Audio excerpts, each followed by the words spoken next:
Hi, my name is Adeo. I'm CEO of VC Lab, and I'm here today to talk with you about your best chances to get admitted into the leading venture capital accelerator. VC Lab runs 4 times a year. This last intake on Cohort 13, we had roughly 2,700 general partners start applications to the program. Not everyone finished the applications, but most did. And then they go through a pretty rigorous screening process. And I believe we'll wind up with, and some people are still finishing, enrolling, blah, blah, blah. But I'm guessing we'll wind up with roughly 350 human beings and roughly 250 venture capital firms that will come into the cohort. So it's a pretty big step down, not quite 10%, but just over 10%, but around 10% of the people that start applications get accepted. So it's not easy to get in. And sometimes it's a little less and sometimes it's a little more, but it's roughly 10%. And then the program itself is quite challenging, right? So and I'll talk about that a little bit, but really this is about the application. So I'm gonna give you lots of tips on the applications, but the program itself is quite challenging. So from that roughly 250 firms that start, only about 100-ish, really it's between 50 and 100, so it can be as low as 50. A lot of times it's in the 75 range, and it can be as high as 100 actually finish. So less than half. So about, depending on where it shakes out, and let's say the average is 75, so it's roughly a third of the people that start the program actually get to the end and finish. Now, that's because starting a fund is hard.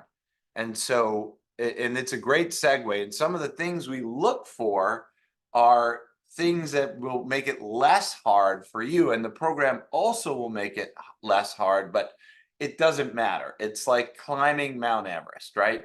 To launch a venture capital fund in 2023 is like climbing Mount Everest. And we may be the Sherpa and you may have great gear, but you're still climbing Mount Everest. And people with great Sherpas and great gear die. They fail to do it. It happens all the time.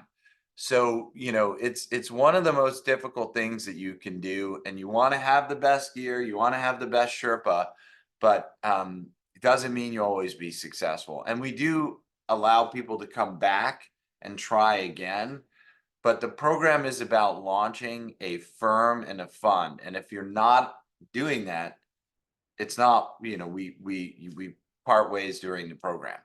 And some of the things we look for in your application is like, do you have the gear that is needed to succeed? And I'll walk you through that. But before I do, so we do try to help as many people as we can. We take lots of risks, right? If we didn't take risks, the industry would never change. It would be, Harvard and Stanford and, some others elite colleges producing venture capitalists, and that doesn't scale.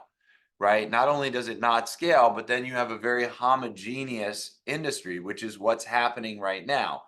Venture capital is centered in a few cluster cities like Silicon Valley, and it's very homogeneous, right? And that's not really our vision for the future, right? This isn't the Soviet Union where everything's sort of centrally planned, right? We want to have all different kinds of venture capitalists all around the world funding all different kinds of entities by all races, all genders, all sexual preferences, right? That's the future, right? Innovation is not limited to Silicon Valley or London or Berlin or New York. It's all around the world right now. And venture capital needs to be all around the world. So we take risks. We want to help people that might not have the perfect set of tools. But it's still very hard. So back to what I said before, as a result, you may start with 250 firms and only finish with 75, let's say, because it's just difficult. So here are some of the things we look for. I'm going to show you a sample application right now. I'm going to show you what we look for in the application. I'll even show you how to do better so that you have the best chances for success. And then at the end, we can go over specific applicants and I'll tell each applicant what they did right and what they did wrong. If you want me to review your application, please put your full name in to the Q&A section down below. And when I'm done taking you through how everything works, I'm happy to look at your specific application and give you general advice to help. All right, so I'm going to share my screen and get started. So this is what an application looks like. So we have the name of the applicant, etc.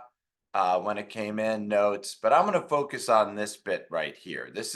We score people in a variety of different areas based on your submissions in the application process. And the reality is, like, we're always updating the scoring mechanism, by the way. So I'm showing you something, and we just finished an intake. And so we're going to review the successes and failures of the intake. Cohort 13 is the strongest cohort we've ever had because we had stricter guidelines. We improved the processes a lot, but every time we do that, right? So every time the program's getting better. But let's start at the top. So the first thing we look at is your network, and we're going to look at LinkedIn. And one of the things we care about a lot in LinkedIn is how big is your follower count. So I'm a terrible example here because I have 35,000 followers. Okay. So, and you can just see that on pretty much anyone. So if you go to anyone, it will show you their follower count. And then we say, okay, it's pretty simple. One is like, how many followers do you have? I'll make this a little bigger for everybody, right? So if you have 5,000 or above followers, you get a 5 out of 5. So notice there are no 3s. So our rating system for all of these things, in fact, our rating system everywhere is 1 to 5 with no 3s. Because it's very easy to give someone a 3. You're like, oh, maybe they're a 4, maybe they're a 2. I'll just give them a 3. So what ends up happening is you have this big bell curve around 3. And in fact, a lot of people are 2s and 4s, but everyone just gives them a 3. So we don't allow you to give a 3. 1, 2, 4, 5. That's our rating system, okay? So you have 5,000 followers or more. More than 2,000, less than 5,000, more than 1,000, under 1,000. Honestly, these should be higher.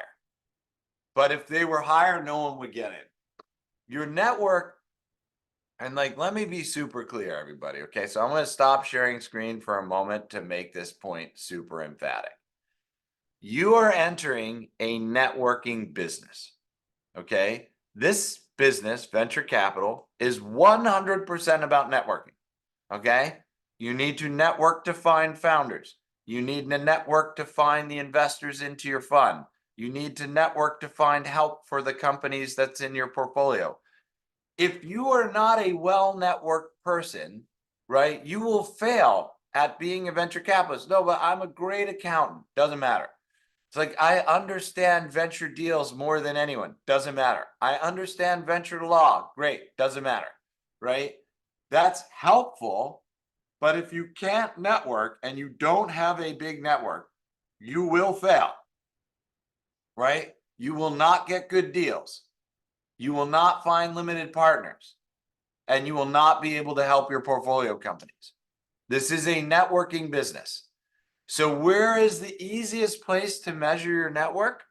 On LinkedIn, right? How many followers do you have, right? And, followers includes both connections and people who follow you one way. So it's it's like literally a perfect measure of your network. And if I don't use LinkedIn, well, that you're entering a networking business, and LinkedIn is the primary networking tool for professionals worldwide. There was a competitor in Europe for a little while, didn't really go anywhere, or it's still around, but it's not really the same size as LinkedIn. I have a bit of a congestion. So LinkedIn is it. If you're not on LinkedIn, it's a huge setback for you as a venture capitalist. You need to get on there. You need to build your network.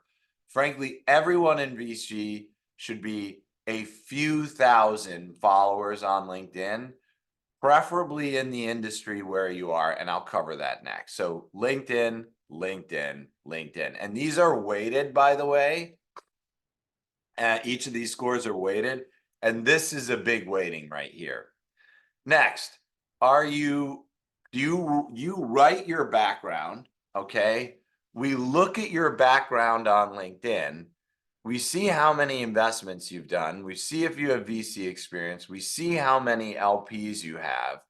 So we do really extensive background research. Okay. Reading LinkedIn, reading what you wrote, browsing around, searching you. So if I like hit a button here, I can search everything. But of course, Mr. Testy isn't going to show too many things because it's obviously a fictitious application. And then we rate you again, right? So are you a prolific investor, an exceptional background? Are you just a, normal investor with a really strong background? Are you a consultant? Are you young? So, and we can talk about young here. If you're in your early 20s, it's going to be really hard for you to start a venture capital firm. You just don't have large enough of a network most of the time. Okay. So not always. We do make exceptions. We have a number of student funds, right, that have successfully launched, a number of funds focused on university campuses by recent graduates that have launched. But you've got to be an exceptional networker at a younger age, because as your age goes up, you meet more people, your network naturally grows. So someone in their 30s or 40s will have a bigger network than someone in their 20s. Let's talk about consultants. Consultants, it's a very hard leap to make from consulting to venture capital. So, we can make exceptions here and there, but basically, if you're a consultant, you're getting a 2 on this score. And then if you're launching a fund and you've never invested before, you've never done anything in venture, you have really no relevant experience, you get a 1. And so really to get a 5 here is going to be hard, because you have to be either a very prolific investor, 50 to 100 deals, or kind of famous. And we get a lot of 5s. So for many of you, like, you can't, unless you get overnight success, you're not going to get to 5. So most of you are going to strive for a 4 here. So how do you get to a 4? Well, start making investments. If you're doing 10 or more investments and as an angel or whatever, you're going to probably get a 4, especially if those investments are clustered around an area, and that area is an area you have experience with.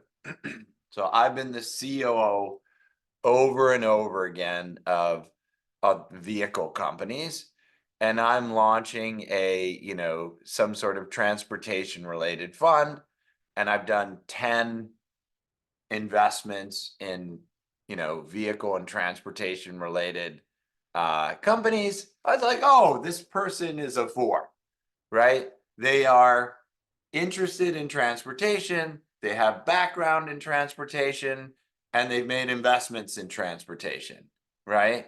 So they maybe not be super famous, but they certainly are a 4. Okay, let's move down to your thesis. There's really no excuse to submit a bad thesis, but we get really bad theses here. Okay, when I say and like bad, like bad, okay? So we not only look at what your thesis is, so you submit a 1-sentence thesis, we look, what geography are you focusing on? Fund size, what's a stage, and where are you making investments? And where are you located? And the idea is, like, if you're in Europe and funding stuff in Africa, That's very hard to do. I would say it's almost impossible to do. Most funds that have tried stuff like that have just failed miserably.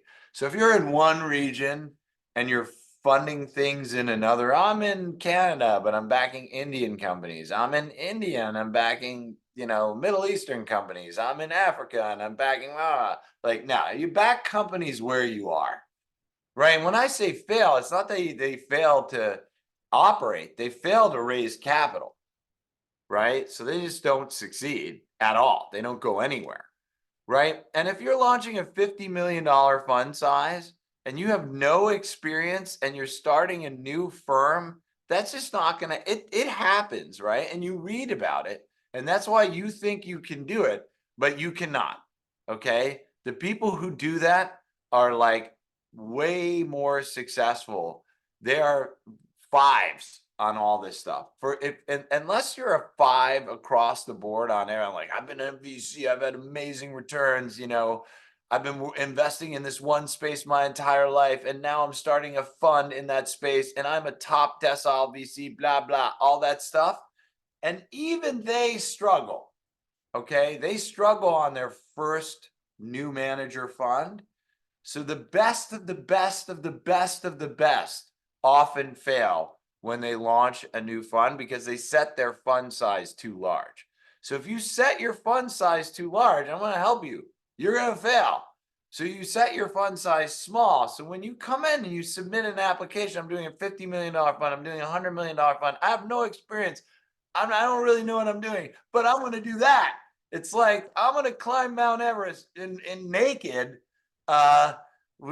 just to prove that I can. It's like, well, listen, dude, you're going to freeze and die. So you're not proving anything to anyone except that you're suicidal. So when you come in with a 50 or $100 million fund, you're telling me you're climbing Mount Everest naked, and it's just not going to happen. So we've made this really easy for you, right? Because we wrote a curriculum on how to write your thesis, okay? So you go to govclab.com/curriculum. Maybe you put the link in the chat. Your thesis, fund size, firm focus, and secret sauce. So if you just follow this, you will get a 4 out of 4 here, right? Because like 100 million or more, you're getting a 1. 25 million or more, you're getting a 2. And unclear, right? And you only start getting a 4 when you have a reasonable fund size and a viable thesis. And you could get a 5 by having a good thesis. And by the way, if you follow the instructions right here, you will literally get a 5 or a 4, right? Now, we don't weight it that much because they're so bad on average, but it's still weighted a decent amount. So everybody should do this. If you're applying to the program, you're going to need to work on your thesis. You might as well come in with a strong thesis so you can do the many other things you need to do. So go through the exercise. I just want to pull up fund size for a minute. I want to make this really easy for everyone. Okay. Fund size is a minimum. It's the minimum amount of money that you want to raise. And so you're going to do 2 million, 5 million, or 10 million. Okay. If you are the most impressive human being living on this planet today, top 0.25%, you can do a $10 million fund one. Otherwise, you will be doing a $2 and a $5 million fund. If you're in a developing nation, you're pretty much only going to be doing a $2 million fund. Oh, but you don't understand today, oh, blah, blah, blah. No, I do understand. Africa, Latam, Central Asia, lots of places in the world. Venture capital is brand new. The idea that you're going to raise millions and millions of dollars is preposterous. You may raise $5 million or $6 million, but you set your fund size at 2 and you oversubscribe. So you can read all about that in our resources, which are totally free. Okay, let's keep moving. So thesis is easy. Just do the exercises. You can get a 4 or 5. Need. So here we're like, what are your needs? So first, what do you want us to help you with, right? Then we look at how much time you have. And by the way, if you notice, there are things that are colored. If they're colored, it's bad, right? So they're different colors signifying different things. Have you started raising capital? Are you working with certain vendors and things? So I'll talk through all these. So first of all, if you need something we don't do, then we're not going to admit you, right? So I'll give you an example. A lot of people say, I need LPs. It's like, well, we can't give you LPs. Not only that, nobody can give you LPs. Okay. And I know people are like, but what do you mean nobody can give you LPs? Let's start with, you're not fundraising for a startup. You're fundraising for a fund. When you're fundraising for a fund, you cannot do something called general solicitation, okay? What general solicitation means is, and this is anywhere in the world, there's maybe a couple companies or countries, I mean, in the world where general solicitation is okay, but not many, all right? So if you're in Europe, if you're in Asia, if you're in America, basically governments around the world have banned general solicitation. And that means that you can't say anything, nothing about your fund publicly. Nothing. Nothing on social, nothing on anything. And by the way, if we see that you're out there, I'm launching a fund, we won't accept you because you are breaking the law. And it's like, I don't really want to help you unbreak the law. And like, then I feel bad. It's like, oh, they went to jail because they were like, you know, promoting their fund online. It's like, well, I didn't want to deal with that. I don't want to be like the guy that's like, oh, they're in jail, and it's your fault. So listen, if you're promoting stuff online about your fund, take it down right now and change the fund, right? That's what you have to do, because general solicitation is illegal. In the Europe, it includes prison time. In the US, it doesn't. But in the US, if you get busted for general solicitation, the penalty is up to 10 years of no fundraising whatsoever. No bake sales, no startups, no nothing. Okay. 10 years, no fundraising. So I don't do it. Like, it's very easy. Like, you don't have to put anything on the internet. So then these people who are promising you to match you with LPs are not really telling you the truth, because there's no real way to do it. And maybe, Niels, you can put the general solicitation stuff in the chat for It's in everybody. there. Great. So you guys have to know who you're pitching, right? And there's ways to be introduced into blah, blah, blah. But anybody who is pitching LPs without understanding the rules, you're probably making some mistakes, number one. And anyone who promises that they can introduce you to LPs is not either, but they're generally not honest. Let's just start there. I could tell you maybe they're not following the rules, but really most of the times they're just not honest. They're not really introducing you to LPs. So like, it's just, I would be very cautious. So when people are like, I want to meet LPs, it's like, well, we're not going to tell you we're going to meet LPs, because that's BS. And we're not, and that's what you want. So the program's not a fit. So we'll just part ways as friends, right? We can also, going back here, there's a few other things. So if you don't have the time to raise a fund, you're going to fail. Raising a venture capital fund and building a venture capital firm is really a full-time activity. There are amateur platforms called AngelList and the like, and I'll talk about them in a second. And, you don't own the fund. They own the fund. You're like a consultant to a fund that AngelList runs. And you can do an AngelList because AngelList is what I would call an amateur or possibly a prosumer platform. So if you only have a few hours a week to do venture capital, right, then you go on something like AngelList and you're an amateur part-time nights and weekends investor. That's not us. We're helping you build an enduring venture capital firm that will hopefully go on for generations, right? We're helping you be the next generation of venture capitalists that will hopefully be the golden era of venture capital in the world today. And if you don't have the time to do it, you don't have the time to do it. Now, if you're working on a platform like AngelList, we also don't want to work with you, right? So we look at that over here as well.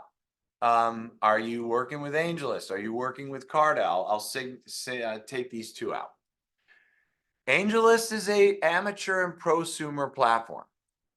You don't own the fund, you don't own the bank account, nothing, right? If you want to move off AngelList and do your own thing, happy to help. But if you're happy on AngelList, we're here to build enduring venture capital firms, not part-time night and weekend things that you do where someone else owns everything, right? So if you want to stay on AngelList, it's not worth applying. Carta, they're a back office provider. We find them to be unethical. When you sign an engagement letter with them, by the way, you sign a $75,000 cancellation fee, even if they do nothing. So, and they're like, sign it if you want to leave, because it's a high pressure sales organization. And so when you sign those agreements, you sign away your ability to work with us. We do not work with unethical people. We do not work with people that work with unethical people. And we don't want to make you pay $75,000 because you made a mistake by signing with them. So we're just not going to work with you. It's that simple. And then the video. I want to talk about the video for a minute. There's some people like on a t-shirt and an exercise bike, walking down the street on vacation. I've seen some crazy things, okay? We are asking you to give us a 2-minute video about, why are you uniquely qualified and what's your vision in venture capital, right? And just sit in front of a camera and at like your Zoom camera, hit record and make a 2-minute video. If you have other partners, have the other partners on the same Zoom line, hit record and upload. This doesn't have to be that hard, okay? But if you're in a t-shirt, if you're on an exercise bike, if you're like walking down the street, we're looking like you're about to climb Mount Everest, and that's an indication to me that you're not taking this seriously, right? Because you're going to be pitching limited partners through video, right? Video is how you'll be pitching. And so you do a good job. And then again, compelling, professional and clear, unprofessional, long, or rambling, did not follow instructions. Now, we said 2-minute video, if you submit a 5-minute video, you're going to get a 2. But no, I needed to do it. No, you didn't. Make it 2 minutes and you'll get probably a 4. If you're dressed like you're going to work and you make a 2-minute video and you answer the questions, you will almost definitely get a 4. Okay? But I can tell you there are tons of 2s and 1s. All right. And then last but not least, we look at your source and recommendations, right? Were you referred? What did they say? And then we give a final score on that. And then there are things that come down. So we have a high weighting and different weightings and different averages. And then we make a final score. And then after you're scored, pretty much if you get a 1 or a 2, you're not moving forward in the process. So 4s and 5s get a few, a couple different people review them, and then they get accepted. Most 4s and 5s get accepted, not all, but most. And 3s are kind of like here or there. I would say a number of 3s get accepted. We certainly, and some 2s even get accepted. But, basically, if you're a 3, you're already below 50%. And if you're a 2, you're probably in the 10% or less range of getting accepted. But, things happen where someone's a 2, but they have a really good video, or they have a really good thesis, or they're working on something important, right? And so we'll let them in. Yeah, so that's pretty much how it all works. I've showed you the back end, and what I'll say is this: if you take the application remotely seriously, so it doesn't, not even terribly seriously, but like, oh, they're asking for a thesis, there's instructions on how to make a good thesis. Oh, I'll try and make a good thesis. Oh, they're asking for a 2-minute video to answer these questions. I'm going to dress somewhat professionally. I'm going to sit in front of a camera for 2-ish minutes. It doesn't have to be exactly 2, but you get the gist. It's not 5 minutes. You'll do pretty well. So, I mean, the areas that are harder is like, how big is your network? And what's your background? But the network you can work on. If you know that network size matters in VC and for us, and you should be working on this anyway, right? Everyone here should be growing their network. So there are lots of things you can do to make an incredibly strong application and have a very high probability of getting into the program. So with that said, I encourage everyone here to apply or apply again, use the feedback that I've given here, and make that application really strong. Now, so that's the break point for the video, Niels. We can do the questions now. Let's start with questions. Now, if you have a question, there's a Q&A button at the bottom.